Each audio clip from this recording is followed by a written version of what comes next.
So welcome back students. So today I will discuss the third topic of this atomic structure and this third unit, that is chemical bond valency, and the left one, that is radioactivity. So today's video I will discuss the radioactivity part. So basically the radioactivity is a special type of phenomenon when the certain elements give some spontaneous radiations is called the radioactivity. That means, in simple word, radioactivity is a one kind of phenomenon whenever the elements can give the radiations, or it can emit the radiations or supply the radiations spontaneously. Automatically it can give this kind of phenomenon is called the radioactivity. So these things actually developed by the scientist Henry Becquerel. Actually, he worked on that particular radioactivity, but in the very initial time, he don't know what is actually radioactivity. So he worked in a laboratory, and in one fine morning after the completion of the work, and he kept one material wrapped with a black paper and above the surface of a photography plate, and morning he have seen that photographic plate having some spot over it.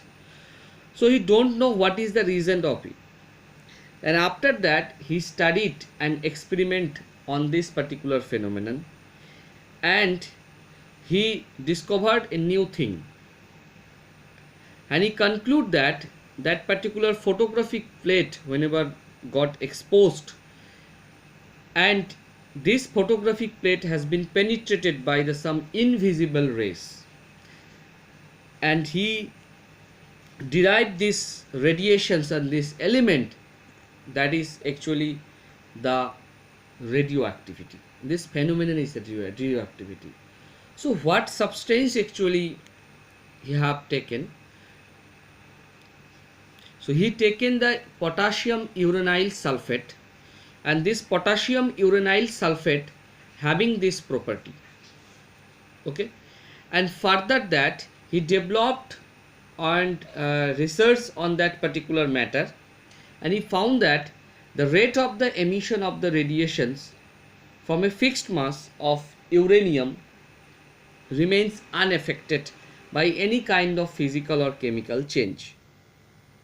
And later on, some of the other scientists also do effect on that particular topic, like Professor Smith, Marie Curie, or Pierre Curie.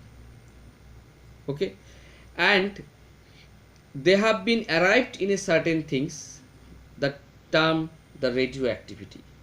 So the radioactivity is one kind of phenomenon, and due to which certain element emit the highly penetrating radiation spontaneously, called radioactivity. Okay, and the substance which do this kind of property called the radioactive elements, means the element which shows this kind of radiations, high energy radiations.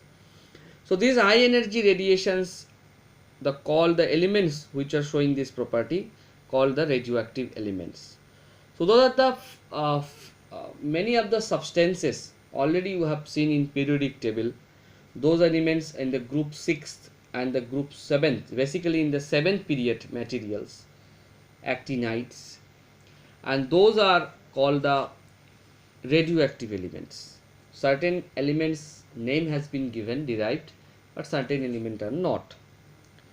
So like uranium, thorium, radium, I think you have know, polonium, these are the radioactive element.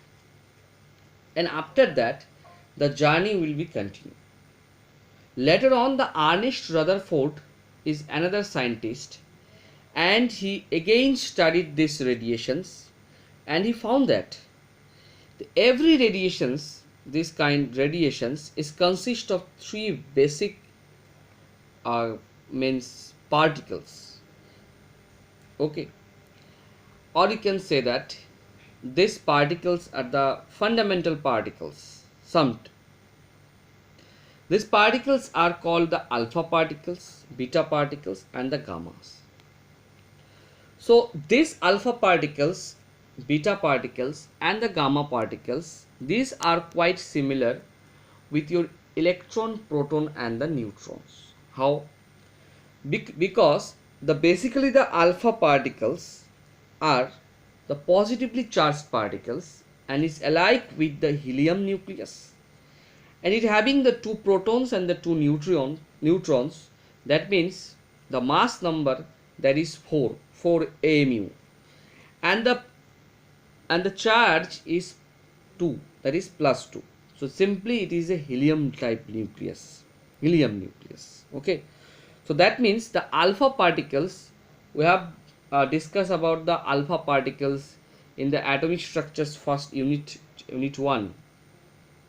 So that time we have discussed the Rutherford have been experiment by this alpha particles bombarding experiment, alpha particle experiment, for the discovering of the atomic model and the other things, subatomic particles that time. So actually alpha particles is nothing but the helium type of nucleus, helium nucleus. So this having the charge is plus 2 and the mass is 4 MeV. So whereas the beta particles are quite similar to the negatively charged particle, that is electrons. Again it has the -1 charge and negligible mass. But it can penetrate to the aluminum sheet, 5 mm aluminum sheet or 1 mm lead sheet. It can be penetrated. But whereas the gamma radiations, this type of radiations, basically having the no charge. So that particular gamma radiation is quite similar to the neutrons, and are unaffected by any kind of electric and the magnetic field, but the beta particles are affected, strongly affected the electric and magnetic field. But these gamma radiations having some property, that is it can penetrate the 330 centimeter thick of iron. That means the radiations or the penetration power of this radiation is too much high than the alpha and the beta particles. Okay, so these videos I have discussed only up to this much, and next video I will discuss the remaining parts. Thank you.